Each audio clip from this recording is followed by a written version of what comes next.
네, 시청자 여러분 안녕하세요. 투더 골드문 진행의 문다연입니다. 오늘 5천만 원까지 비트코인이 오르면서 5%가량 오르는 모습 보여줬습니다. 비트코인이 아니라 알트코인의 무빙이다라고 봐도 될 정도로 정말 급격한 상승세를 보여줬는데요. 오늘 새로 오신 전문가님과 함께 여기에 대한 해설 한번 해보도록 하고요. 또 시장에 어떤 이슈들이 있는지 체크해 보겠습니다. 오늘 처음으로 인사드릴게요. 비트필승님 어서 오세요. 네, 안녕하세요.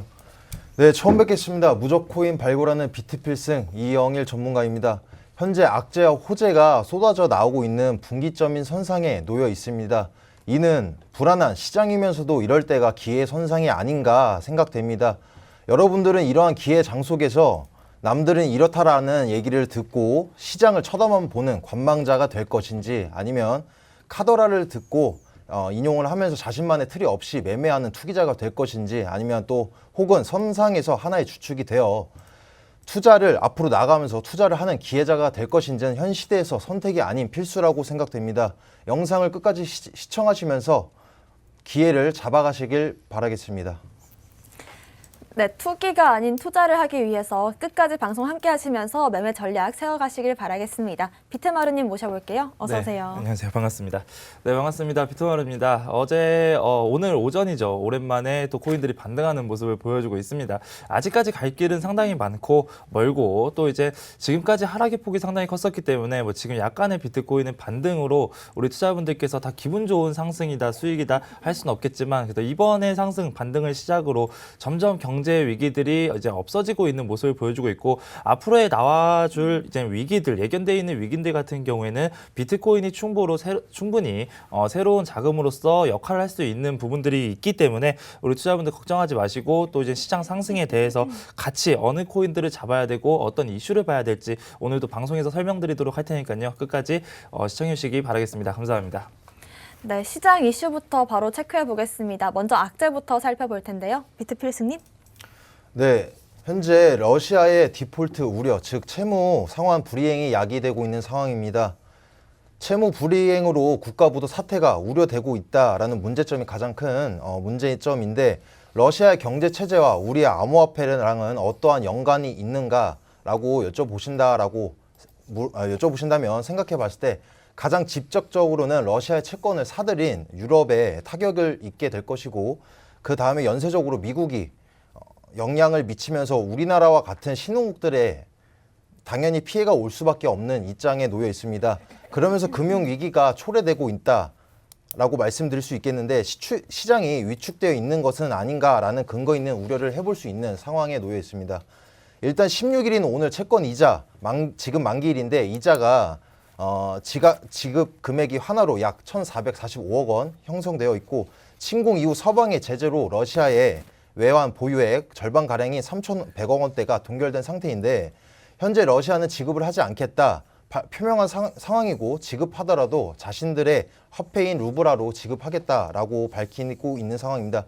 미국 입장에서는 달러를 지급하는 게 계약상 맞다라고 입장을 당연히 루블화로 받는 일은 없겠다고 저희들은 예상할 수 있겠는데, 그래서 투자자인 저희들 입장에서 금융위기를 올 것인가라는 판단을 미리 어느 정도 내려봐야 알겠지만, 그러한 일은 저조하다라고 저는 판단하고 있습니다. 앞서 말씀드린 바와 같이 이자가 지급할 능력이 되지 못하는 상황이 아니라 기술적인 문제로 인해서 지급하지 못할 수 있는 상황이다라고 보실 수 있겠는데, 이것을 디폴트로 봐야 될지조차도 미지수로 전망되다 보니까 금융위기까지는 초래되지 않을 것이다 라고 전망된다고 저는 생각하고 있습니다.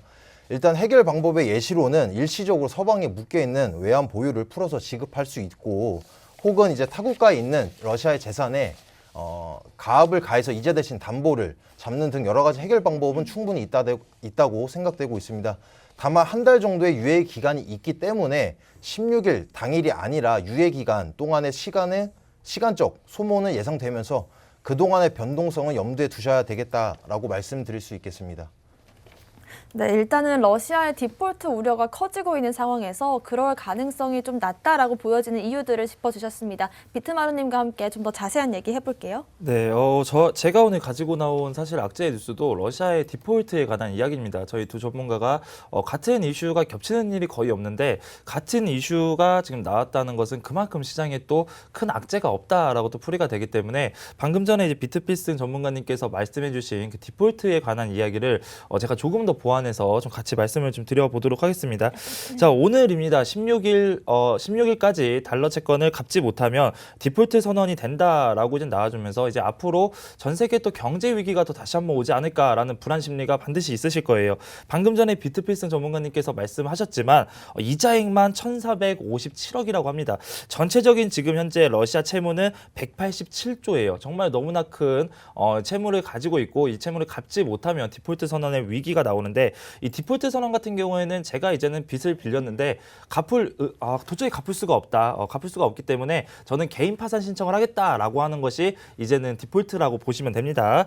자, 이게 되는데 지금 사실은 오늘 못 갚는다라고 하더라도 30일 동안의 유예 적용이라는 것은 있습니다. 그래서 오늘 못 갚는다 해서 바로 러시아의 디폴트가 나오면서 경제가 무너진다 이런 것이 아니라 예전에 헝다 사태 때도 마찬가지로 30일간의 유예 기간을 두고 그 안에서 갚을 수도 있다라는 거고요. 자, 러시아 측에서는 사실은 지금 돈이 없어서 못 갚는 건 아닙니다. 자, 지금 러시아가 우크라이나와 전쟁 중이죠. 전쟁 중이면서 서방의 경제 제재가 더욱더 활성화됐어요. 그러다 보니까 루브라의 가치가 엄청나게 하락한 거는 뭐 그동안 방송을 통해서도 우리 투자자분들이 보셨을 거고요. 루브라의 가치가 필요가 없어졌습니다. 이 상황에서 당연히 러시아 화폐의 가치가 내려가고 달러의 가치가 올라갔기 때문에 지금 상황에서 러시아가 187조를 갚는다. 그 이자를 1,457억을 갚는다라고 하는 것은 예전에는 그냥 그대로 말 그대로 1,457억을 갚으면 됐었는데 지금의 러시아 화폐의 가치로 따지면은 정말 2배, 3배, 4배 이상의 가치로 갚아야 되기 때문에 러시아는 지금 안 갚고 있다라고 좀 보여지고 있고요. 자, 러시아에서 이번에 그렇다면 우리 루브라, 러시아의 루브라로 갚겠다라고 이야기를 했습니다. 근데 이것도 마찬가지로 미국이라든지 여러 서방의 제재 속에서 러시아 화폐 루브라는 세계 법정 화폐로 통용되지 않기 때문에 그것은 거절한다라고 나오면서 러시아가 이제 갚지 못할 것이다라는 내용들이 지금 나와주고 있습니다. 자, 예전에도 마찬가지입니다. 예전에도 1998년도였죠. 모라토리엄 선언을 한번 러시아가 한 적이 있었어요. 그때는 디폴트까지는 가지 않았는데 모라토리엄 선언이 뭐냐면 우리 그러니까 러시아는 이제 디폴트 선언을 하지 않겠다. 대신에 기업들에게만 디폴트 선언을 하겠다라고 해서 국채 디폴트는 아니고 기업에 대한 부채 디폴트 선언을 한번 한 적이 있었습니다. 자, 이 당시에는 어떻게 됐었냐면은 그 당시에도 마찬가지로 러시아의 국채를 많이 가지고 있던 미국의 헤지펀드죠. 헤지펀드 회사들이 많이 부도가 났었어요. 저는 러시아에 투자를 하고 있었는데 러시아에서 디폴트 선언을 하고 러시아 기업이 무너진다라고 한다면 당연히 러시아 기업에 투자하고 있는 이런 헤지펀드의 기업들 그리고 투자자산 운용사들이 부도가 나고요. 그 투자자산 운용사에 투자했던 그 피해금은 고스란히 그 투자자들의 피해금으로 왔다. 그러면서 경제 위기가 한번 또 위기가 있었다라는 건데 이번에도 마찬가지로 러시아가 어찌됐든 간에 디폴트 선언을 하고 못 갚는다라고 한다면 분명 전쟁이 일어나기 전에 러시아에 투자했던 헤지펀드 회사라든지 벤처기업이라든지 아니면 투자자산 운용사들이 있을 겁니다. 그러면은 이 곳에 투자했던 개인 투자자들의 손해가 또 엄청나게 크지 않을까 이런 식의 좀 경제 우려가 있다라고 좀 보여지고 있고요. 자, 그런데 지금 다시 한번 방금 전에 비트필승 전문가님도 말씀을 드렸지만 다시 한번 제가 정리를 해드리자면 우선 러시아의 디폴트 영향이 엄청나게 크지는 않다라고 좀 보여지고 있고요.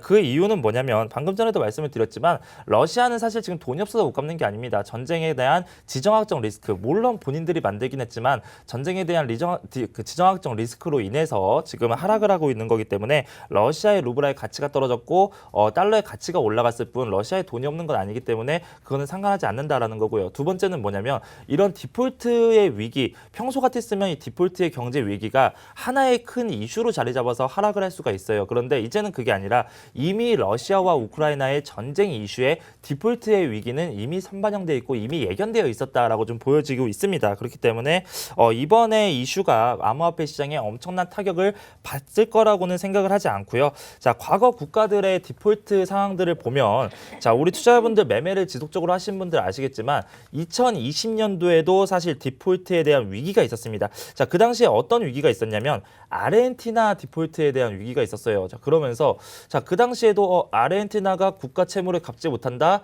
결국에는 파산 신청을 하고 아르헨티나 국가 자체가 부도가 나면 아르헨티나의 신흥개발도상국이죠. 이 개발도상국에 투자했던 많은 투자자들이 손실을 볼 것이고 그로 인해서 경제 위기가 찾아올 것이다 라고 이야기를 했었는데 다행히 그 당시에는 잘 버텨왔고 특히나 암호화폐 비트코인은 오히려 디폴트 속에서 해지 수단으로 인정받으면서 엄청난 상승을 보였던 적도 있습니다. 자, 제가 지금 참고 자료로 차트를 하나만 잠시만 좀 보도록 할게요. 자, 아주 간단합니다. 비트코인 차트를 좀 살짝 보도록 하면 언제였냐면 아르헨티나의 디폴트 위기가 나왔을 때가 2020년 5월이었습니다. 자, 2020년 5월이 언제입니까? 바로 이때입니다.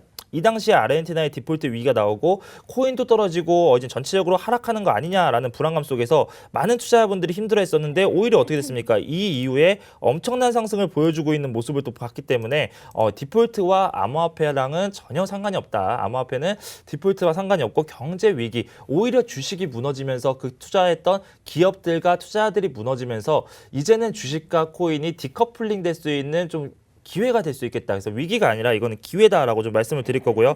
자, 이러한 사항들 어찌됐든 간에 지금 코로나 그리고 금리 인사, 전쟁 그리고 이번에 디폴트 선언까지 정말 전 세계 경제가 상당히 좀 아프긴 합니다. 이 상황 속에서 투자를 하기가 힘들어요. 그런데 코인이 이 상황 속에서 같이 움직인다라는 것 자체가 지금 현재 예전과는 다른 너무나도 좋은 이제는 코인도 하나의 투자 수단이다라고 인정을 받게 되는 계기가 되고 있는 것도 맞고요. 그로 인해서 이제는 앞으로 결국은 주식이 무너지고 또 이번에 루브라 가치도 내려갔고 결국엔 인정받는 건 코인밖에 없다. 잠시 후에 그 이유는 호재성의 이슈에서 말씀을 드리겠다라고 전달드리도록 하겠습니다.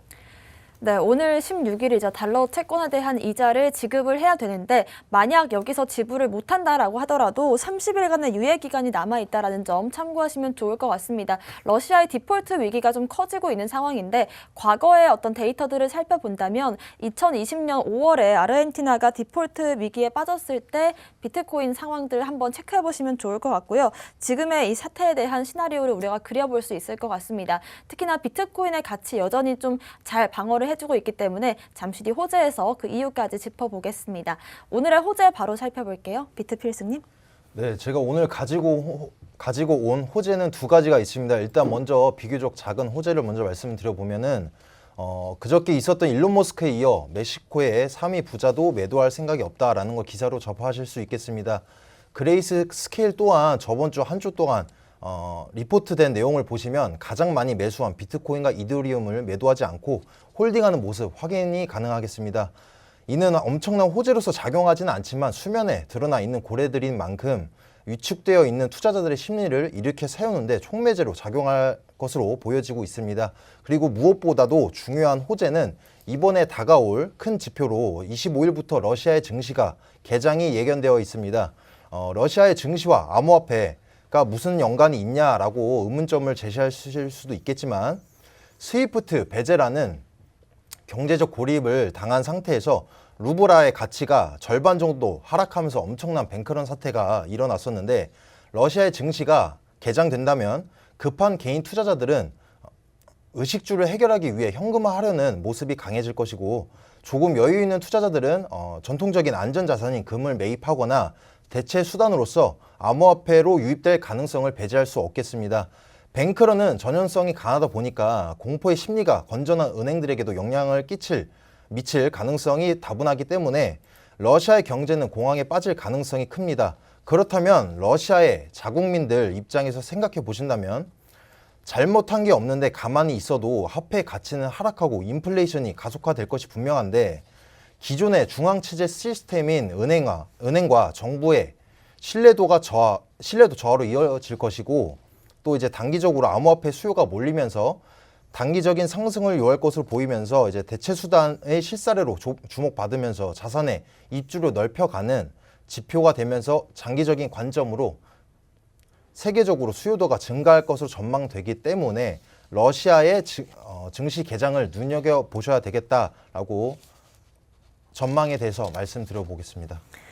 네, 일단은 대기업들, 테슬라라든지 그레이스케일에서 지속적으로 비트코인과 이더리움을 매집을 하고 있고 이런 하락장 속에서도 꾸준히 팔지 않고 보유하고 있다는 것 자체가 우리가 고래들과 함께 움직이려면 이런 부분들을 참고하면서 좀 나가가면 좋을 것 같고요. 일단은 러시아 증시가 패장을 했었는데 여기에 따른 좀 시장이 위축이 되면서 큰 이 하락을 가져왔었습니다. 그런데 이제 25일부터 다시금 증시를 개장한다고 하니까 우리가 호재로서 좀 기대를 해볼 수 있을 것 같습니다. 비트마루님의 호재 살펴볼게요. 네, 오늘 제가 나온 호재도 상당히 좋은 호재입니다. 어떤 호재를 가지고 왔냐면 제가 어제 방송에서 이제 유럽 연합이 이제 암호화폐 그 POW 방식이죠. 작업 증명 방식의 채굴을 금지하겠다라는 법안이 나왔었는데 그 법안이 부결되면서 이제 유럽에서도 이제 그 암호화폐 채굴에 대해서 뭐라고 하는 사람들은 없다. 상당히 좋은 이슈다라고 말씀을 드렸었는데 자, 오늘 가지고 나온 이슈는 영국입니다. 바로 영국 금융청이죠. FCA에서 암호화폐 부분을 새롭게 신설했다라고 합니다. 그러면서 이제는 영국의 금융기관, 금융청 자체에서 암호화폐 부분이 새롭게 신설이 되었고 그 과정에서 암호화폐 전문가들을 모집하는 구인 공고를 실질적으로 이제 게시했기 때문에 이게 상당히 좋은 호재다라고 좀 말씀을 드리도록 할 건데 자 이게 왜 도대체 호재가 되냐 결국에는 암호화폐를 만들어 놓고 암호화폐 부분에서 그 암호화폐 부분에 있는 사람들이 암호화폐 금지 정책을 또 내세우지 않을까라는 또 불안하신 분들도 있을 겁니다. 사실상 그게 아니고요. 어떤 건들인지 한번 알아보도록 하겠습니다. 자 이번에 암호화폐 구인 공고에 게시된 내용에 따르면 암호화폐 업무 사항을 좀 집중하시면 될 것 같습니다. 이번에 그 새로 신설된 부서에서 어떤 업무를 진행을 하냐 첫 번째가 바로 규제 체계 구축입니다. 자 그동안 암호화폐는 아무 규제가 없었다. 그로 인해서 암호화폐가 인정을 못 받았다. 이젠 정말 더 이상 이야기하면 또 입 아플 정도로 너무나 당연한 이야기이기도 했었고요. 그렇기 때문에 영국에서 이제는 영국 금융청 자체에서 부서를 신설해서 암호화폐 규제를 빠르게 좀 만들어야 되지 않겠냐라고 해서 암호화폐 규제 체계를 좀 구축할 수 있는 사람들을 뽑겠다라고 이야기를 했고요. 두 번째 업무 사항이 뭐냐면 바로 규제 기관과의 협력입니다. 자, 암호화폐를 규제를 진행을 했고 그 규제에 대한 규제안을 구축을 했고 실제로 그 영국에 뭐 금융위원회도 있을 거고요. 금융감독회도 있을 거고요. 그리고 뭐 경제부 장관도 있을 거고요. 이런 경제계의 중요한 기관들과 서로 협력해서 암호화폐를 발전시켜 나갈 수 있는 협상을 할 수 있는 인재를 모집한다라고 이야기를 했었습니다.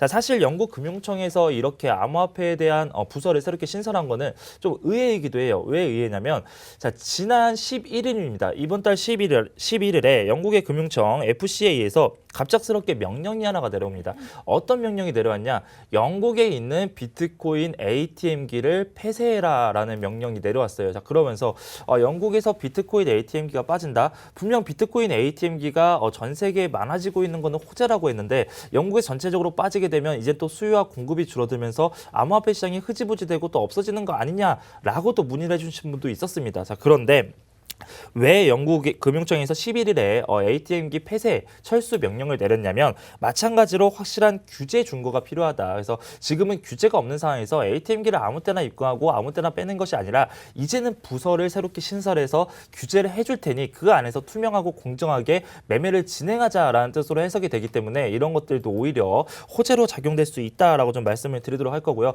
자, 두 번째 제가 가지고 나온 호재는 역시 러시아입니다. 지금 러시아에 대한 이슈만 지속적으로 이야기를 드리는 것 같아요. 자, 블록체인 보안 기업입니다. 엘립팁에서 이번에 새롭게 조사를 한 결과 자, 러시아에 대한 불법 행위와 관련된 지갑이 1,500만 개가 넘어간다라고 해요.